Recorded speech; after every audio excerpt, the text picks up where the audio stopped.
ये अंधेरे गहरी हो चुकी थी। गांव के किनारे स्थित पुरानी और रहस्यमय हवेली के चारों ओर अजीब सा सन्नाटा था। हवेली की दीवारें जंग लगी हुई थी और दरवाजे टूटे हुए थे।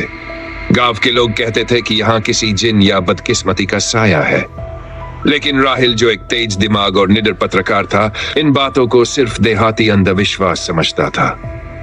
वह एक प्रसिद्ध शोध लेख लिखने के लिए इस हवेली के रहस्य को उजागर करने आया था। यह सब सिर्फ कहानियां हैं, राहिल ने खुद से कहा जब वह हाथ में लालटेन लिए हवेली के जंग लगे दरवाजे के पास पहुंचा। दरवाजा हल्का सा धक्का देने से चीखता हुआ खुल गया। एक ठंडी हवा का झोंका अंदर से बाहर निकला, जिसने उसके रोंगटे खड़े कर दिए। हवेली के अंदर हर तरफ मिट्टी थी। दीवारों पर पुरानी तस्वीरें और रहस्यमय चित्र बने हुए थे। फर्श पर टूटे हुए बर्तन और पत्थर बिखरे हुए थे। राहिल ने लालटेन की रोशनी में माहौल का जायजा लिया। एक पुराना आईना दीवार के साथ लटका हुआ था, जिस पर इतनी धूल थी कि कुछ भी साफ नजर नहीं आ रहा था। लेकिन जैसे ही राहिल करीब पहुंचा, उसने उस आईने में एक हरकत महसूस की। यह कैसे मुमकिन है? राहिल ने खुद से कहा और आईने के पास झुक कर देखने लगा। अचानक आईने के अंदर उसे अपना चेहरा नजर आया, लेकिन यह चेहरा मुस्कुरा रहा था, एक अजीब अमानवीय मुस्कान। कौन है? राहिल ने जोर से कहा। उसके सवाल का जवाब एक धीमी मगर गूंजदार सरगोशी में आया। तुम्हें यहां नहीं आना चाहिए था। राहिल का दिल जोर से धड़कने लगा। उसने जल्दी से रिकॉर्डर निकाला और सब कुछ रिकॉर्ड करना शुरू किया।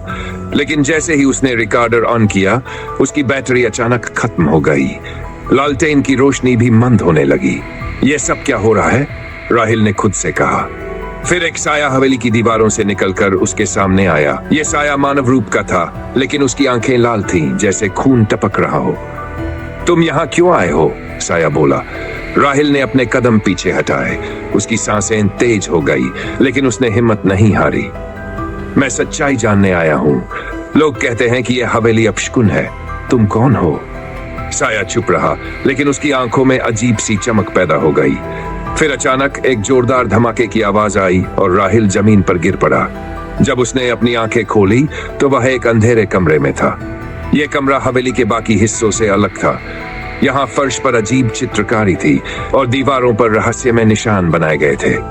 बीच में एक पत्थर की मेज थी, जिस पर एक पुरानी किताब रखी हुई थी। किताब पर खून जैसे धब्बे थे। राहिल ने किताब उठाई और उसे खोलने की कोशिश की, लेकिन उसके पन्ने खुद ब खुद पलटने लगे। हर पन्ने पर अजीब और गैर मामूली भाषा में कुछ लिखा था। यह सब क्या है? राहिल ने किताब बंद करते हुए कहा। अचानक एक आवाज कमरे में गूंजने लगी। ये वो कहानियां हैं जो इस हवेली के असली मालिक ने छोड़ी थी। वो कहानियां जो लोगों को यहाँ से भागने पर मजबूर कर देती थी। राहिल ने चारों ओर देखा, लेकिन कोई नहीं दिखाई दिया। वह किताब को वापस मेज पर रखने ही वाला था कि उसके हाथ जलने लगे। किताब गर्म हो चुकी थी और उसके आवरण पर शब्द उभरने लगे। तुम्हारे सवालों का जवाब यहाँ दफन है, लेकिन क्या तुम इसे समझ सकोगे?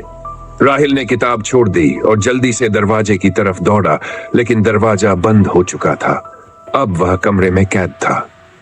राहिल ने अपने बैग से एक पुराना उपकरण निकाला, जिसमें वह अपने सभी महत्वपूर्ण औजार रखता था। उसने कमरे के विभिन्न हिस्सों की जांच शुरू की।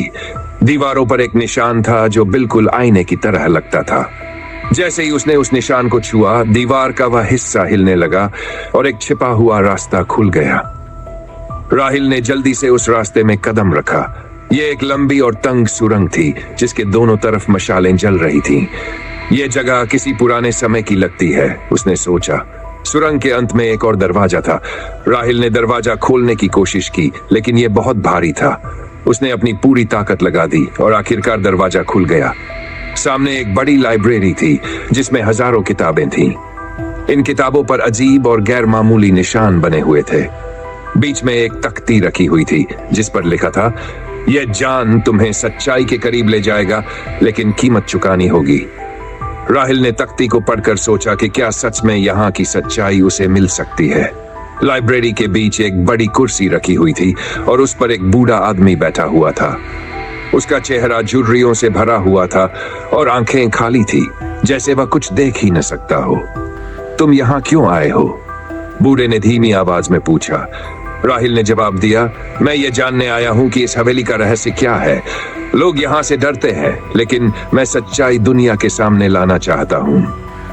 बूढ़े ने एक लंबी सांस ली और कहा, यह हवेली एक ऐसी जगह है जहाँ समय और हकीकत का अंत होता है। यहाँ के आईने में वो चेहरे नजर आते हैं जो अपने गुनाहों से भाग रहे होते हैं, लेकिन हर किसी को अपने अंजाम का सामना करना पड़ता है। राहिल ने और सवाल करना चाहा, लेकिन बूढ़ा अचानक गायब हो गया। लाइब्रेरी की किताबें खुद ब खुद गिरने लगीं और पूरा कमरा कांपने लगा। राहिल ने जल्दी से सुरंग के रास्ते वापस जाने की कोशिश की, लेकिन यह रास्ता अब बंद हो चुका था। उसने दीवारों को तोड़ने की कोशिश की, लेकिन सब बेकार था। अचानक उसे आईने में अपना चेहरा नजर आया, जो अब सामान्य नहीं था। वह चेहरा एक साये में बदल चुका था और उसे बुला रहा था।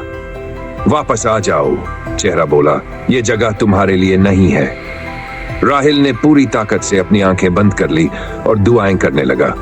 जब उसने फिर से अपनी आंखें खोली तो वह हवेली के दरवाजे के बाहर था। गांव की सुबह हो चुकी थी और लोग हैरानी से उसे देख रहे थे। तुम जिंदा वापस कैसे आ गए? एक बुजुर्ग ने पूछा। राहिल के चेहरे पर डर के निशान थे। उसने कुछ नहीं कहा और चुपचाप अपने बैग से रिकॉर्डर निकाला। हैरानी की बात यह थी कि रिकॉर्डर काम कर रहा था और इसमें वह सभी आवाजें और सरगोशियां सुरक्षित थीं जो उसने हवेली में सुनी थीं। यह सब लोगों को बताना होगा, राहिल ने खुद से कहा, लेकिन उसके दिल में डर था कि शायद कोई उसकी बात पर यकीन न करे। जो मैंने देखा वह कभी न भूल पाऊंगा, लेकिन शायद दुनिया इसे समझ न सके, उसने धीमे से कहा और हवेली की तरफ एक आखिरी नजर डाली। कुछ रहस्य ही रहने चाहिए।